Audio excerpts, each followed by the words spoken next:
హల్లెలూయా. దేవునికి స్తోత్రం. మీకు అందరికీ కూడా నా యొక్క శుభాభివందనాలు తెలియజేస్తున్నాను. ప్రియ దేవుని సంగమ, అనుదిన ఆత్మీయ ఆహారముగా ఈరోజు దేవుని యొక్క వాక్యము యోహాను రాసిన మొదటి పత్రిక 4వ అధ్యాయము 3వ వాక్యము.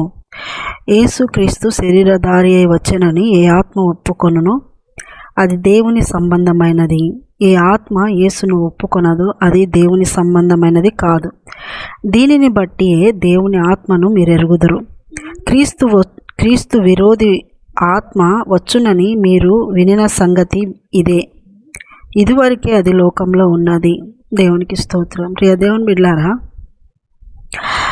లోకంలో ప్రతి విషయంలో కానీ ఒకటి ఒరిజినల్ ఉంటే ఒకటి డూప్లికేట్ ఉంటుంది, ఒకటి మేలు ఉంటే కీడు ఉంటుంది, ఒకటి పరిశుద్ధత ఉంటే ఒకటి అపరిశుద్ధత ఉంటుంది, ఒకటి మంచి ఉంటే ఒకటి చెడు ఉంది. ఇలాగా రెండుగా ఉన్నటువంటి ఈ యొక్క లోకంలో మేలును మేలుగా చూపించడం చాలా కష్టమైపోతున్న దినాల్లోకి వచ్చేసినాం. కీడును మేలుగా చూపిస్తున్న దినాలుగా ఉంటున్నాయి. అయితే మేలును మేలుగా గుర్తించటం, కీడును కీడుగా గుర్తించటానికి జ్ఞానం అవసరం. ఈ జ్ఞానము నీకు లేకపోతే నువ్వు మోసపోతావు. కనుక ఈ లోకంలో రెండు ఆత్మలు క్రియ చేస్తున్నాయి. ఒకటి దేవుని ఆత్మ, రెండవది సాతాను క్రీస్తు విరోధి ఆత్మ. ఇక్కడ మనము చూసినట్లయితే యేసుక్రీస్తు శరీరధారి వచ్చేనని నమ్మిన వాళ్ళు పరిశుద్ధాత్మ అని ఒప్పుకునే వాళ్ళు దేవుని సంబంధమైన వాళ్ళు. అదే యేసుక్రీస్తు శరీరధారుడుగా రాలేదు, యేసుని ఎవరు ఒప్పుకోరో వాళ్ళు సాతాను సంబంధులు. దేవుని ఆత్మ సాతాను ఆత్మ, దేవుని సంబంధము సాతాను సంబంధం. శరీరధారై వచ్చెనని నమ్ముతూ దేవుని ఆత్మను ఎరిగే వాళ్ళుగా ఉన్నారా? యేసుక్రీస్తు శరీరధారుడుగా రాలేదు అని, యెహోవానే దేవుడు అని కొంతమంది అనుకుంటూ మోసపోతున్నారు. కొంతమంది పరిశుద్ధాత్మనే దేవుడు అంటూ ఇలాగా ఈ తండ్రి కుమార పరిశుద్ధాత్మను వేరువేరుగా చేసి మోసపోతున్నారు. వారు ముగ్గురు ఒక్కరే, వారిని విడదీయడానికి లేదు. వాళ్ళు ముగ్గురిని కలిపే, తండ్రి కుమార పరిశుద్ధాత్మ అనే ముగ్గురిని కలిపే దేవుడు అంటారు. కనుక దేవుడు అన్నప్పుడు మనం ముగ్గురిని కలిపి అన్నామనే అర్థం. యేసుక్రీస్తు అన్నాము, యెహోవా అనడం లేదే అని ఏం బాధపడాల్సిన అవసరం లేదు. యేసుక్రీస్తు అన్నాము, పరిశుద్ధాత్మ అనలేదే అని బాధపడాల్సిన అవసరం లేదు. ఏ నామం పలికినా ముగ్గురి ఒకటే. ఒక చెట్టు ఉందనుకోండి, కాండము, వేరు, ఏమంటారు వాటిని, కొమ్మలు, ఈ మూడింటిని కలిపి ఏమంటాము? వృక్షము. పోనీ కొమ్మలు కొట్టేసిన తర్వాత కాండముతో వేరుతో ఉన్నదాన్ని చెట్టు అంటామా? కొట్టేసిన చెట్టు అంటాం. కాండం తీసేసి వేరొక్కటే ఉంటే చెట్టు అంటామా? అనమాలా. కనుక వృక్షాన్ని 3 భాగాలుగా విభజించి వృక్షం అన్నాము కదా. అలాగే తండ్రి కుమార పరిశుద్ధాత్మ ముగ్గురు కలిపి దేవుడు. కనుక ప్రియ దేవుని బిడ్డలారా, లోకంలో 2 ఆత్మలు పనిచేస్తూ ఉన్నాయి. యేసయ్యను ఒప్పుకున్న ఆత్మ, యేసయ్యను ఒప్పుకున్న వాళ్ళు, యేసయ్య శరీరధారుడుగా వచ్చినాడు, యేసయ్య శరీరుడుగా ఈ లోకములో 33.5 సంవత్సరాలు బ్రతికి 3.5 సంవత్సరాలు సువార్త ప్రకటించి, రాజ్య సువార్తను ప్రకటించి, ఆయన చెప్పినట్టుగానే జన్మించినాడు, ఆయన చెప్పినట్టుగానే ఆ శిలువ మరణం పొందినాడు. పరిశుద్ధమైనటువంటి కన్యకైన మరియమ్మ గర్భంలో ఆయన జన్మించినాడు. అలాగే చనిపోవడం కూడా శిలువ పైన మరణించి రక్తం చివరి బొట్టు వరకు కార్చి చనిపోయి శిలువ మరణం పొంది తిరిగి లేచి ఆ యొక్క సమాధిని ఖాళీగా జరుగుతుందని ఆయన ముందుగానే చెప్పినాడు. 3 రోజుల తర్వాత లేస్తానని. అదేవిధంగా ఆయన ప్రణాళిక అది.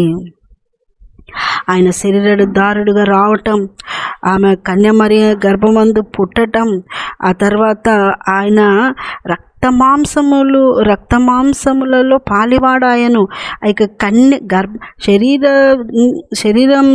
శరీరంతో ఉన్న ఈ యొక్క కన్య మరియ ఆ గర్భములో పరిశుద్ధమైనటువంటి ఆ పరిశుద్ధాత్మ ద్వారా గర్భం దాల్చటం వల్ల ఆయన శరీరాన్ని పొందుకున్నాడు.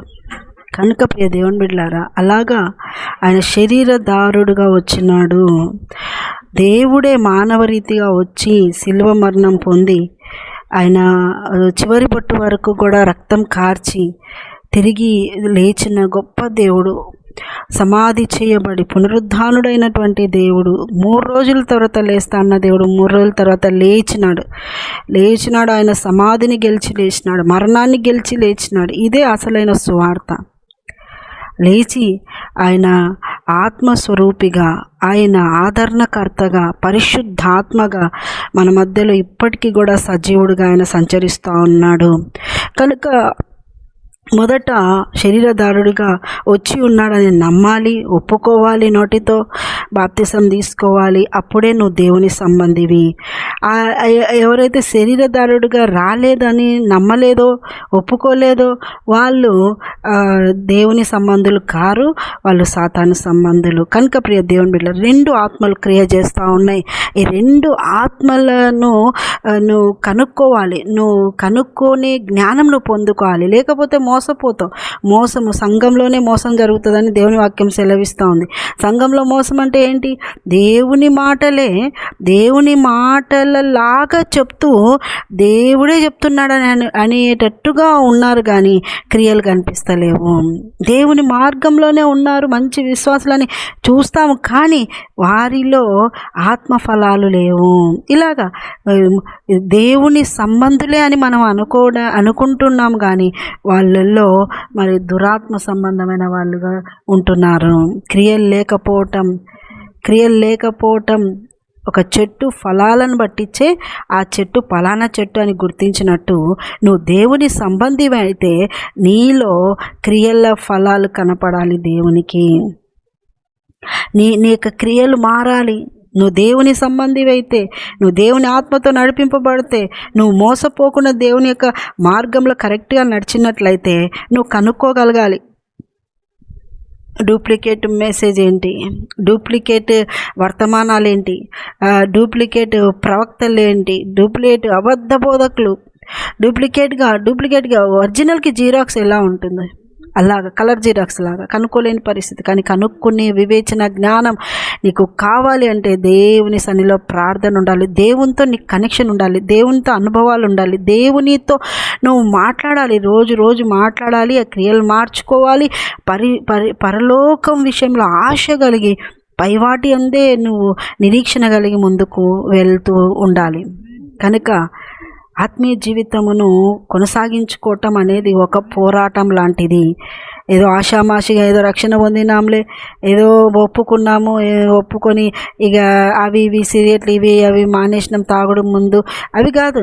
ఇంకా మారాలా, ఇంకా లోతుకు వెళ్ళాలి, ఇంకా యేసయ్యతో మాట్లాడాలి, ఇంకా యేసయ్య నీతో ఏం చెప్తున్నాడు, ఎందుకని నిన్ను రక్షణలోకి తీసుకొచ్చుకున్నాడు, నీ ద్వారా ఆయన పనేంటి, అవన్నీ కూడా దేవుడు చెప్తూ వస్తారు. అప్పుడు నువ్వు అవి చేసుకుంటూ లోకంలో సాక్షిగా వెలుగుగా నువ్వు ఉండాలి. మీరు లోకమునకు ఉప్పై ఉన్నారు, మీరు లోకమునకు వెలుగై ఉన్నారు. ఆ విధమైనటువంటి ఆత్మీయ జీవితంతో మీరు అందరూ వర్ధిల్లుదురుగాక. ఆమేన్. చిన్న ప్రార్థన చేసుకుని, యేసయ్య నీకు వందనాలు. నిజమే తండ్రి, నాయన రాకడ దినాల్లో ఇటువంటి పరిస్థితులు ఉంటాయని మీరు ముందుగానే చెప్పినారు. కనుక ప్రభువా, బహు జాగ్రత్తగా ప్రతి క్రైస్తవుడు, ప్రతి విశ్వాసి, ప్రతి యొక్క సేవకుడు నీతో అనుబంధం కలిగి నీలాగా మార్చబడుతూ, నీ యొక్క సారూప్యంలోకి వస్తూ, పరిపూర్ణతలోకి వస్తూ, పోరాటంలో జయిస్తూ నాయన అనుబంధాన్ని కొనసాగించుకునే కృపా భాగ్యాన్ని దయచాల్సిందిగా ప్రార్థిస్తూ యేసు పరిశుద్ధ నామములో అడుగుతున్నాం మా తండ్రి. ఆమేన్. యేసు రక్తమే జయం, సిలువ రక్తమే జయం. ప్రవేశ నామానికి సంపూర్ణ విజయం కలుగునుగాక. ఆమేన్. Good morning. Praise Lord. దేవుడు మళ్ళీ దీవించునుగాక. ఆమేన్.